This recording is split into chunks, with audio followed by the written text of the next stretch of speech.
For 35 years, I begged for a scrap of love from my parents. Last night, I finally got my answer. My father stood in front of 80 elite guests, raised his champagne glass, and stared right at me. "Your sister gets the $230 million, he announced. "You're lucky I still let you use my name." My mother just laughed. I walked out, thinking my life was completely destroyed. But at 9 this morning, a stranger's lawyer handed me a weathered hospital bracelet. The name wasn't mine. He slid a wallet across the desk. Inside was my baby photo. The sound of gravel crunching under my tires as I fled their gated estate was the only thing anchoring me to reality.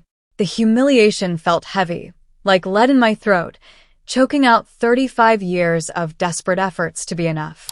I drove through the night in silence, my mind replaying every cold look, every cruel dismissive wave of my father's hand. By sunrise, I was sitting in my living room, hollow and exhausted, ready to vanish into the quiet obscurity they thought I belonged in. Then the phone rang. A clipped, professional voice on the other end claimed to represent the estate of a man named Arthur Vance. I had never heard the name, but the lawyer insisted it was urgent, telling me to come to his office immediately. When I asked why, his answer was simple: "Because you've been living someone else's life." Growing up in the Hayes mansion, I wasn't a daughter. I was an inconvenient shadow. My sister, Clara, came along 3 years after me, and from the moment she took her first breath, the world revolved around her. She had the golden curls, the porcelain skin, and the family's signature hazel eyes. I had dark, unruly hair, sharp angular features, and eyes as black as coal.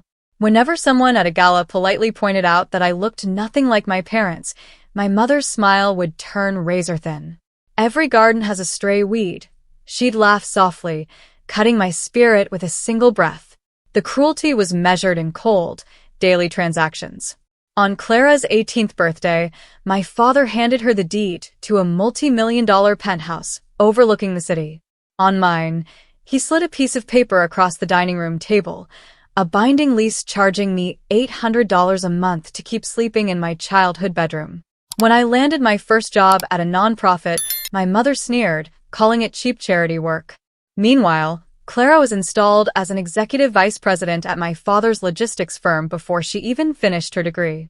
I spent decades running myself ragged trying to earn a single genuine smile.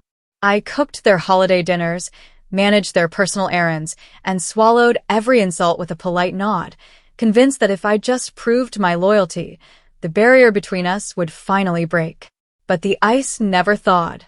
It only grew thicker, colder, and more suffocating with every passing year. I thought my failure to be loved was my fault, a defect in my character. I had no idea that my face wasn't a disappointment to them. It was an accusation they couldn't stand looking at. The law office of Miller and Associates smelled of old cedar and yellowed parchment, a stark contrast to the sterile chrome of my father's corporate headquarters.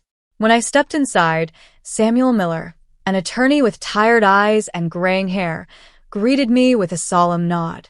I sat in the leather chair, clutching my purse, half expecting to be handed a cease and desist letter from my father demanding I legally surrender the family's surname immediately. "You're wondering why you're here, Maya," Miller began, leaning forward. "Yesterday, an auto mechanic named Arthur Vance passed away. He lived 3 counties over. He had no living wife, no other children, and very little money. But he spent 35 years paying me an annual retainer to ensure this package reached you the moment he drew his last breath." He slid a clear, sealed plastic evidence bag across the polished mahogany desk. Inside lay a fragile, yellowed strip of plastic from a hospital maternity ward. I pulled it closer, my fingers trembling. The faded blue ink didn't say Hayes. It read, "Baby girl Vance, born October 14th, 1991, 4:12 a.m. "My birthday," I whispered, the air catching in my throat. Then, Miller placed a worn, brown leather wallet beside the envelope. The leather was deeply creased, frayed around the seams, and molded to the shape of a pocket it had lived in for decades. With numb fingers, I flipped it open. Tucked behind the foggy plastic window was a photograph. It was a 6-month-old baby with ink-black eyes, an unruly tuft of dark hair, and a distinct crescent birthmark right above the left collarbone.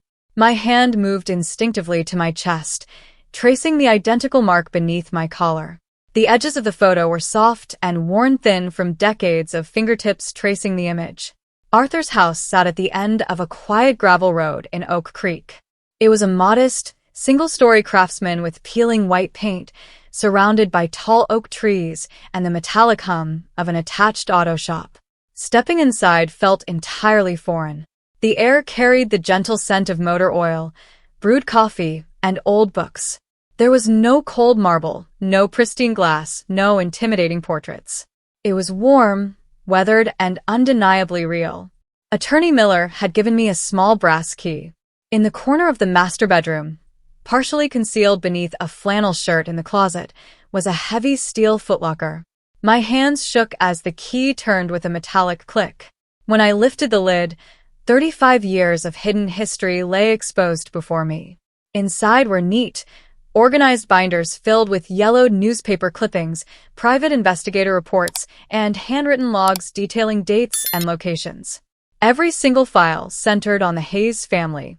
There were candid photos of me taken from across parking lots. My first day of middle school, walking across the stage at high school graduation, carrying boxes into my first apartment.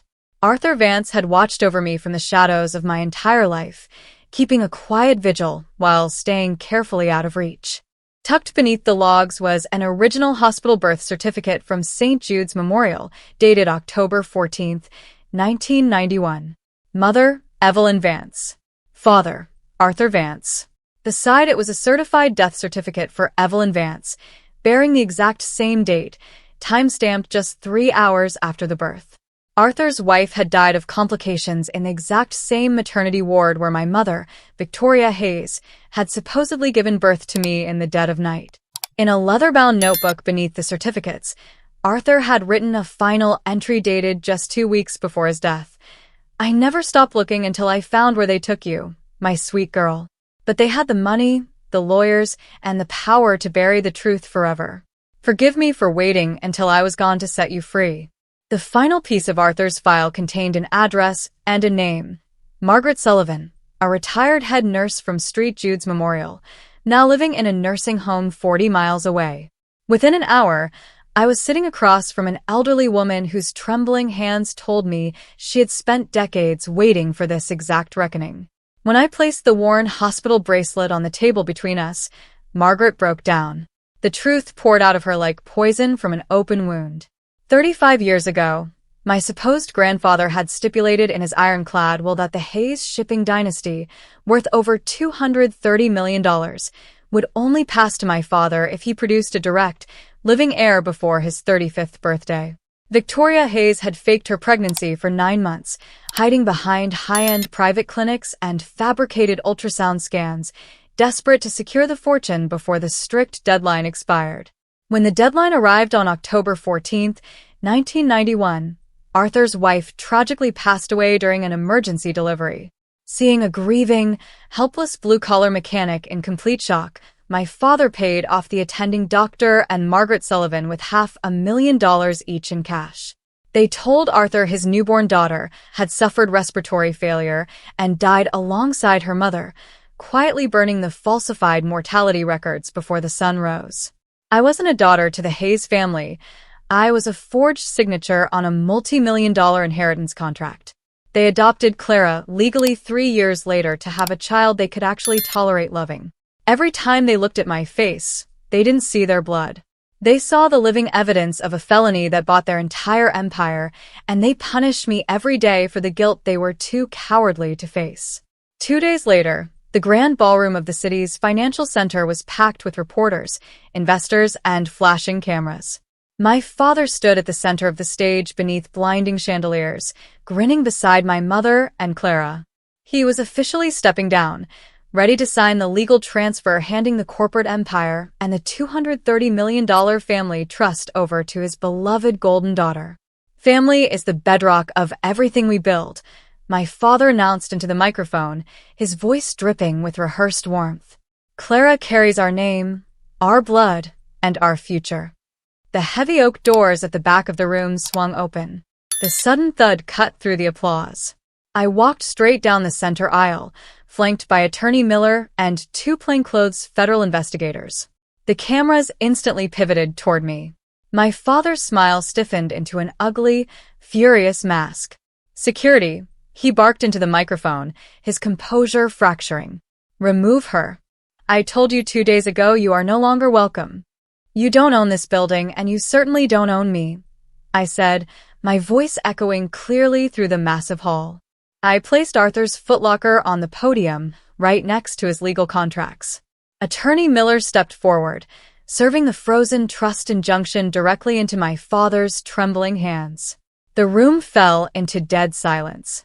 "Every cent of your father's inheritance was conditioned on a direct biological heir born on October 14th, 1991, Miller announced for the press microphones. "A child you bought and kidnapped from a grieving widower. The DNA results are certified, the original medical logs are recovered, and the trust has been frozen under federal authority." My father went deathly pale, clutching the podium as the cameras erupted into a blinding storm of flashes. The fallout was swift and absolute. Within 4 months, my former parents were stripped of their stolen fortune and formally indicted for child abduction, fraud, and perjury. The glittering empire built on lies completely vanished, and Clara was left with nothing but unpaid luxury leases. I didn't claim a single dime of the tainted $230 million. Instead, the probate court legally restored what was stolen from me at birth. I officially discarded the Hayes surname forever and took my rightful identity, Maya Vance. Arthur had left me his modest home and the small mechanic shop in Oak Creek. Moving into that quiet house, surrounded by his tools and his worn paperbacks, brought me a sense of peace I had never known in 35 years behind mansion gates. On a crisp October afternoon, I drove to the cemetery under the shade of ancient oaks. I knelt by the headstone carved with his name and gently placed the faded yellow hospital bracelet on the polished granite, right next to his worn leather wallet. "I came home, Dad," I whispered. For the first time in my life, I finally knew I was loved.